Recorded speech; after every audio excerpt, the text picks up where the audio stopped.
এবার বীরভূমের বোলপুরের ছবিটা আপনাদের দেখাবো, যেখানে মুখ্যমন্ত্রী মমতা বন্দ্যোপাধ্যায়ের নির্দেশে আর সেই হকার উচ্ছেদে কেন্দ্রীয় বাহিনী, হ্যাঁ ছবিটা দেখুন, কেন্দ্রীয় বাহিনী বোলপুরের ফুটপাত জবরদখলের যে উদ্যোগ, সেই উদ্যোগে উচ্ছেদে পুলিশের সঙ্গে অভিযানে কেন্দ্রীয় বাহিনী, ভোট পরবর্তী অশান্তিতে রুখতে বাহিনী, উচ্ছেদে বাহিনী ব্যবহারেও উঠছে প্রশ্ন।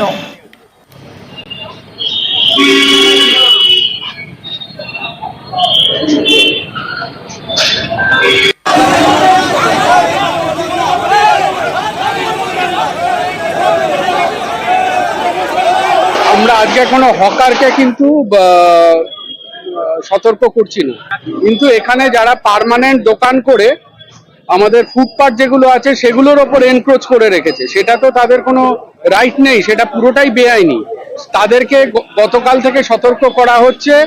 আমরা মাইকিং এর ব্যাপারে বলেছি, পুলিশকে দিয়ে বলানো হয়েছে ওনাদেরকে, ওনারা নিজেরা যদি নিজেদের এনক্রোচমেন্টটা না সরান তখন আমাদেরকে পথে নামতে হয়েছে।